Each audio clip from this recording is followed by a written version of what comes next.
After the historical Buddha Shakyamuni passed away, his body was cremated. His portions were divided into 8 and then 10 portions, and these portions were buried, becoming reliquary mounds.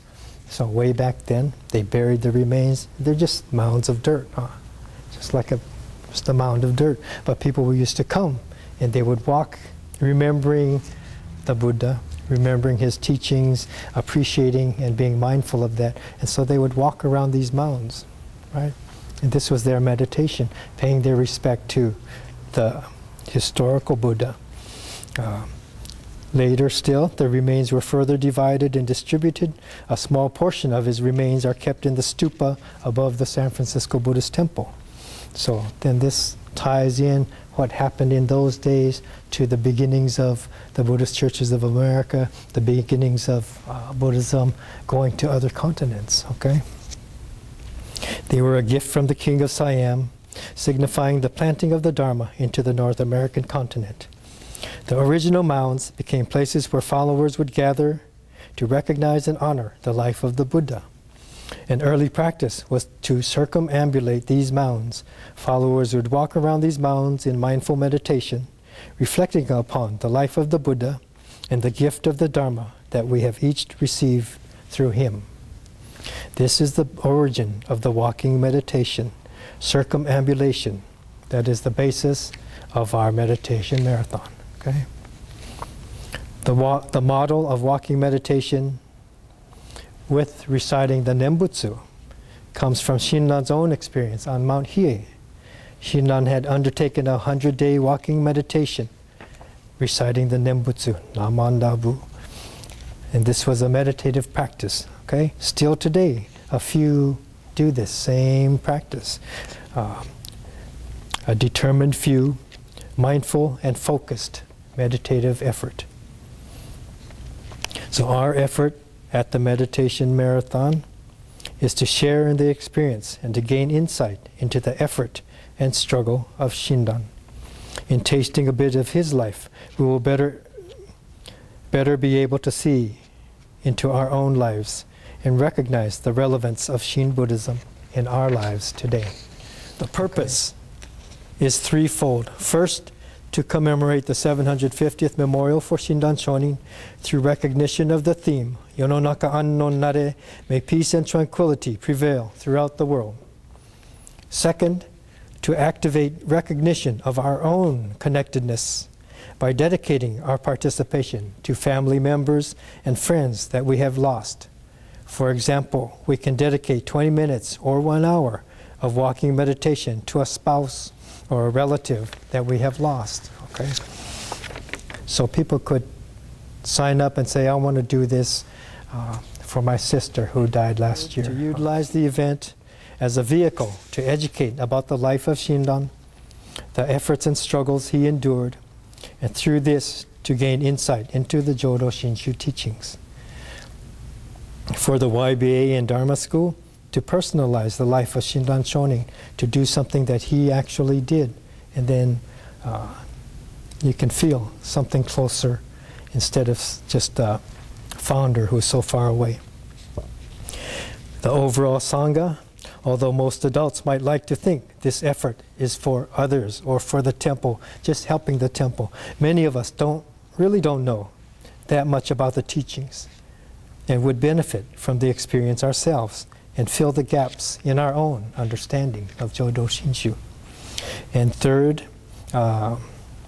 of number 3, promotion to outside visitors and guests, public invitation to participate, and open house to visitors. And so I was trying to build it up, and not only for our members, but to invite people from outside the community to come and participate. I had a sign-up sheet that broken down every hour into 20-minute segments, and then you could sign up, I will come. And I had reminder sheets that I filled in, okay, you're coming here. I had a big chart like this kind of big, and everyone knows who's going to show up. And so that part was difficult, to find people. Some of the older ones said, well, I don't think I want to do that, just come.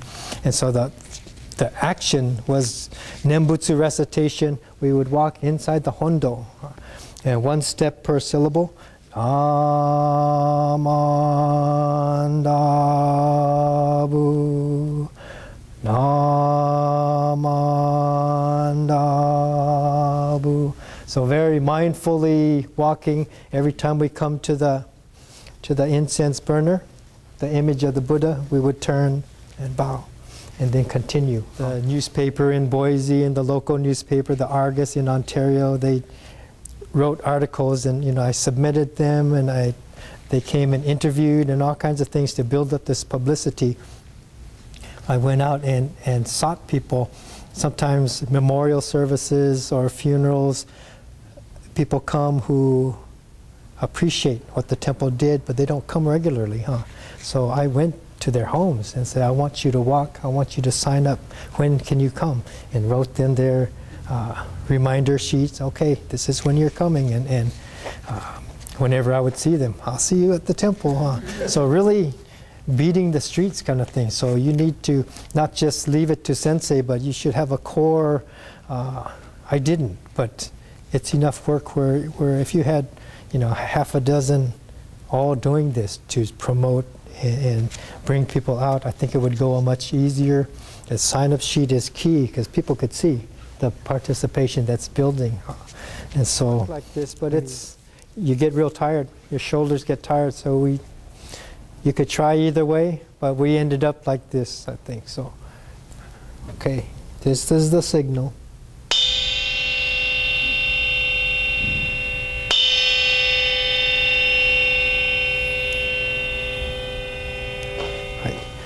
Namandabu, Namandabu, Namandabu. So, everyone chant, okay? Dabu, Namandabu.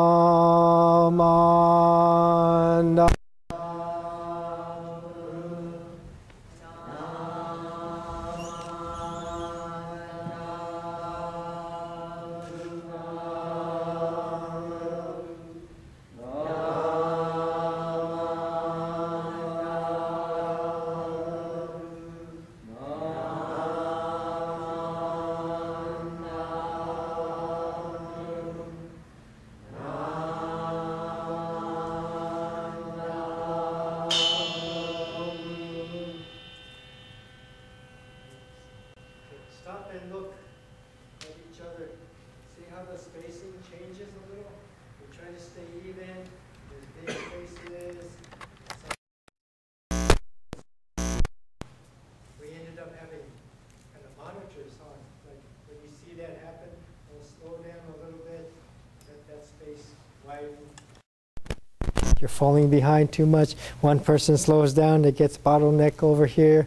The chanting, sometimes it's even. Sometimes it's a little bit off. And so all these things, if there's a lot of people, it's harder to keep it under control. Maybe if there's a lot, you want the settaku. Keep everybody. This is bigger than our hondo, so you get a little bit more spread out. But all these things you become aware of. And so not only your own mindfulness, but as a group mindfulness. You're moving. You see yourself getting too close, just slow down a little bit, or a gap is getting too big, I better catch up, and just keep this evenness, harmony within this motion. So all these things occur even in this 10 minutes that we did. So please take your seats. Many levels, and having so many different types of people, all kinds of ages participating, it's nice bonding experience for your temple. So I would encourage it. It's a lot of work, and so you need a core group to help sensei and coordinate all throughout the event. But it's good. Yeah.